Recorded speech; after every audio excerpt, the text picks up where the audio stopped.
Sebenarnya kalau menurut saya orang non-Muslim itu melihat kita orang-orang yang Islam kafah itu radikal sebutannya ya Mas ya. Banyak yang bilang kita tuh radikal, tapi sebenarnya menurut saya kita cuma menjalankan agama, perintah gitu. Malahan yang tidak menjalankan itu ya bagi mereka yang orang-orang yang tidak kafah itu yang mereka bilang malah itu Islam gitu loh. Islam tuh kayak gini, nggak kayak yang itu mah radikal, teroris dan sebagainya gitu. Dan setelah udah tahu Islam, saya dulu termasuk orang-orang itu, Mas. Saya itu termasuk orang-orang yang ngatain Islam kafah itu radikal, terlalu lebay, gitu kan. Apa sih dari ujung kepala sampai ujung kaki ketujuh wabarakatuh. Nama saya Melisa Untoro. Nama Islamnya Fitria Zubda. Tapi tetap pakai Melisa Untoro sih sekarang. Asal dari Muara Karang, Jakarta Utara. Sebelumnya saya beragama Katolik. Saya termasuk Katolik yang aktif sih. Saya ikut Youth for Christ dan saya sempat jadi bendaharanya di sana. Dan saya juga aktif di gereja Stella Maris Pluit. Saya yang pas itu ketua yang mengatur misa Inggris di sana. Jujur menyenangkan sih.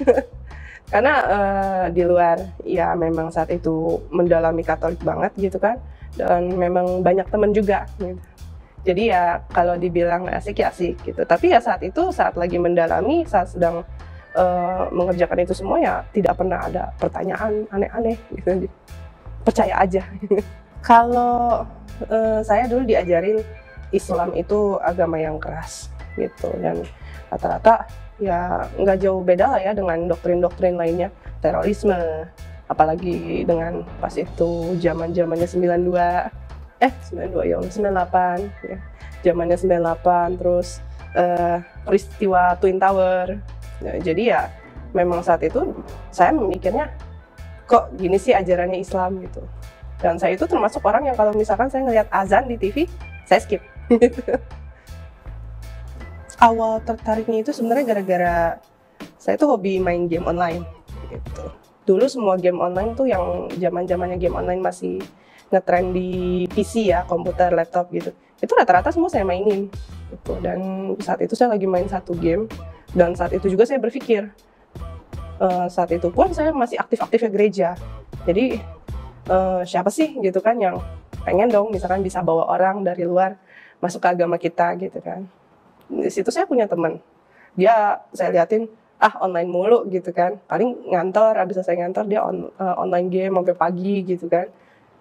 Saya pikir ya mungkin dia bukan seorang Islam yang taat sekali gitu, jadi akhirnya ya saya coba ajak dia dialog singkat aja gitu. Saya sih yang nanya sama dia, kenapa sih kok Islam pas itu tahun 98 nyerang kita gitu, yang orang-orang Tionghoa gitu kan.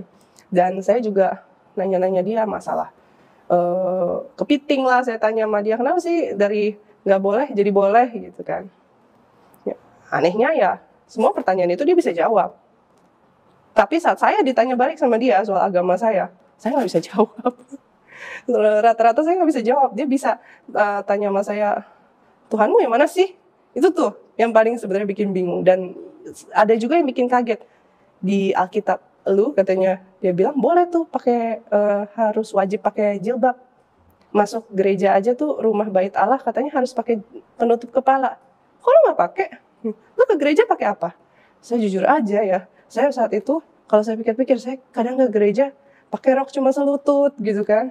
Kadang juga lengan pendek, nggak pernah rapi, tertutup yang seperti diharuskan dalam Alkitab gitu. Saya cuma bisa bilang zaman sudah berubah gitu kan. Dia bilang katanya, berarti bukunya buat apa dong? Nggak usah diikutin, dia bilang. Terus dia bilang, itu saya kaget karena saya baru tahu detik itu bahwa di Alkitab disuruhnya seperti itu. Gitu.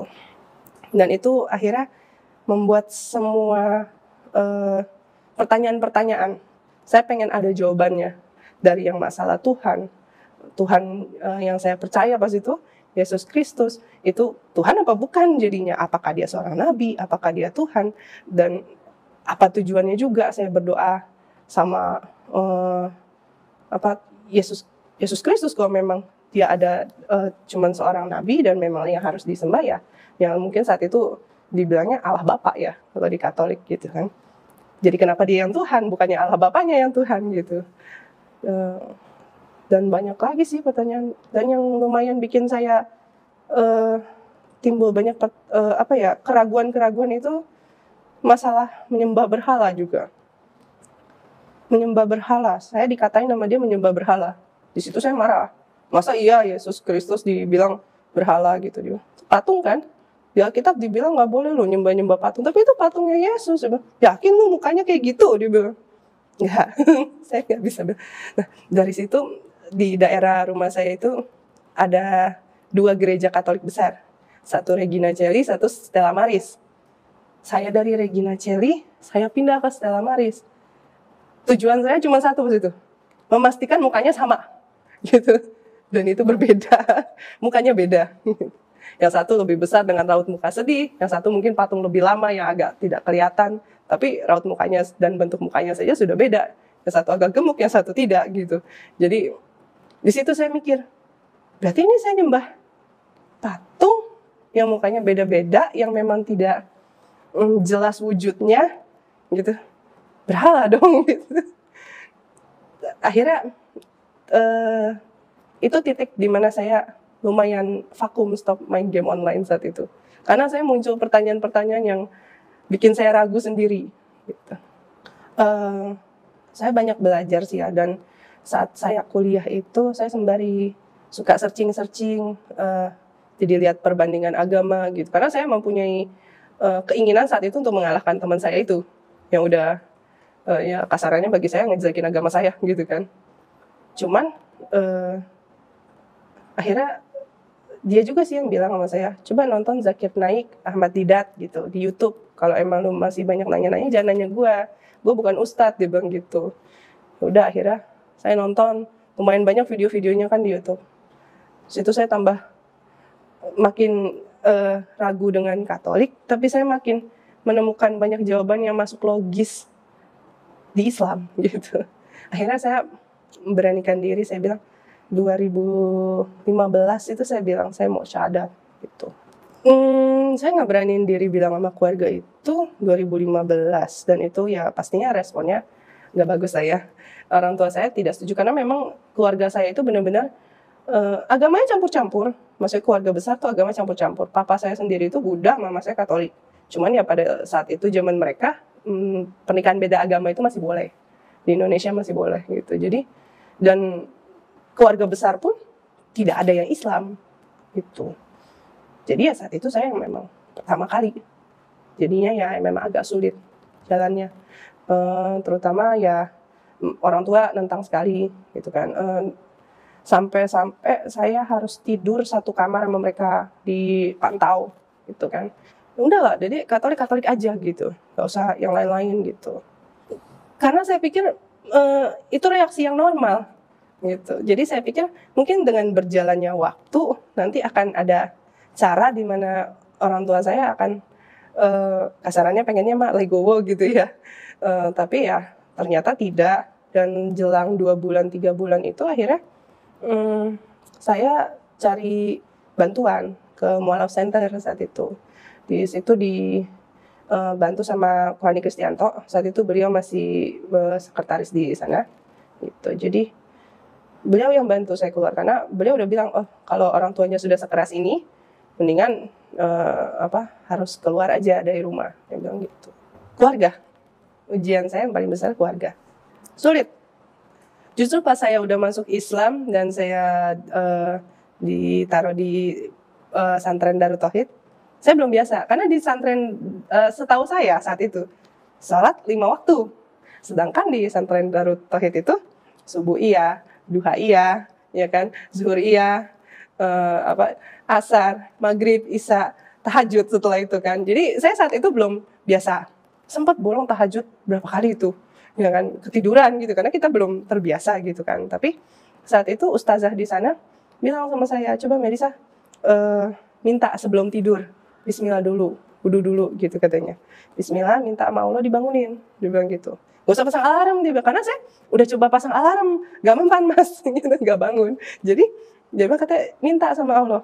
Dan itu yang saya kaget ya mas, saya bangun, beneran bangun dan dibikin segar, gitu. Saya kaget itu. Jadi saya di sana saya di sana sekitar sebulan lebih, dan seminggu itu banyak banget bolongnya, terutama bolong tahajud itu. itu banyak banget bolongnya. Sedangkan kalau subuh kan karena memang banyak orang gitu, jadi pasti kita bangun gitu. Nah kalau tahajud itu saya sering bablas itu. Tapi ya alhamdulillah sih, saya kaget gitu ya saat saya minta, beneran dibangunin gitu. Jam kalau lihat jam itu aneh. Jam 2 kurang 15 menit. Itu udah pasti bangun. Pasti. Aneh. Sampai rutin itu berhari-hari seperti itu. Tapi ya itu. Dan saya juga sempat bikin postingan di Facebook saya tuh setelah saya mualaf berapa lama itu. Saya bilang, ini agama ribet, saya bilang gitu. Tapi ya ribetnya itu masuk akal gitu loh, logis gitu loh Mas. Jadi kalau dibilang ribet, ya penyesuaiannya lumayan lama gitu. Tenang, lebih tenang, pasti jauh lebih tenang gitu. Karena saya tidak ada pertanyaan gitu loh Mas. Saya merasa saya doa langsung dengan yang memang seharusnya gitu, dengan Allah gitu, bukan dengan yang lain-lain. Sebenarnya kalau menurut saya orang non-muslim itu melihat kita orang-orang yang Islam kafah itu radikal sebutannya ya Mas ya. Banyak yang bilang kita tuh radikal, tapi sebenarnya menurut saya kita cuma menjalankan agama, perintah gitu. Malahan yang tidak menjalankan itu ya bagi mereka yang orang-orang yang tidak kafah itu, yang mereka bilang nggak lah itu Islam gitu loh. Islam tuh kayak gini, nggak kayak yang itu mah radikal, teroris dan sebagainya gitu. Kalau memang mau kasarannya ngatain agama lain gitu, agama apapun, gitu, pelajari dulu. Karena mungkin saya sudah pernah ngalamin Katolik, saya sedikit-sedikit saya udah pernah ngalamin Buddha karena ayah saya kan dari Buddha gitu kan. Dan setelah udah tahu Islam, saya dulu termasuk orang-orang itu, Mas. Saya itu termasuk orang-orang yang ngatain Islam kafah itu radikal, terlalu lebay, gitu kan. Apa sih dari ujung kepala sampai ujung kaki ketutup gitu. Alhamdulillah saya sekarang begini, ikutan gitu kan. Ya karena memang seharusnya seperti itu. Jadi memang pelajari dulu agamanya. Gitu. Dan kalau memang ada perbedaan, toleransi lah. Kita banyak kok toleransi gitu kan ke agama Katolik atau ke agama Buddha atau kemana gitu. Cuman ya toleransi itu sama-sama lah, vice versa gitu, dua arah. Sama keluarga hubungan qadarullah belum baik ya gitu. Karena memang keluarga saya itu keluarga keras. Jadi ya memang mungkin mereka belum bisa menerima dan mungkin ya sampai saat ini pun misalkan saya hubungin juga masih ya masalah lalu-lalu diungkit aja terus gitu. Ya nggak apa-apa lah, pelan-pelan aja lah Mas, kita doain aja, mohon doanya. Insya Allah bisa luluh orang tua. Nah, motivasinya buat teman-teman semua yang mualaf, istiqomah itu perlu gitu. Dan tambah pelajari agamanya, jangan cuman ya Islam sholat 5 waktu udah selesai gitu, nggak gitu juga. Cuman ya pelan-pelan, bertahap aja, nggak perlu langsung yang wah dalam banget gitu. Yang dasar-dasar dulu nggak apa-apa. Yang penting istiqomah gitu aja sih pesannya. Nggak ada lagi kalau buat mualaf mah istiqomah aja. Oh iya, dan sabar untuk ngadepin apapun itu ujiannya. Entah itu finansial, entah itu keluarga, entah itu cobaannya dari orang Islam sendiri. Ada gitu. Banyak cobaannya, jangan sampai kita goyah imannya. Cuman karena ujian. Ujian itu malah bentuk sayangnya Allah sama kita. Kalau mau ketemu aku ada di Mie Ayam MD. Itu usaha aku, alhamdulillah udah sekitar setahun berjalan sekarang. Itu ada di Pondok Pucung Indah, Tangerang Selatan. Di Komplek Pondok Pucung Indah 1, seberang Sekolah Budi Mulia 2. Aku ada di sana, insya Allah pagi atau siang. Gitu. Pesan untuk teman-teman yang emang muslim dari lahir, manfaatin. Emang kalian tuh udah indah banget terpilih lahir sebagai muslim. Bahagia, untung banget gitu, lahirnya udah jadi muslim. Manfaatkan kesempatan ini, ibadah, dan ibadah. Belajar. Memang Islam itu penuh dengan keindahan yang memang saya pun sendiri menyesal bahwa sekarang saya baru belajar dan baru tahu gitu tentang Islam. Itu aja dari saya. Assalamualaikum warahmatullahi wabarakatuh.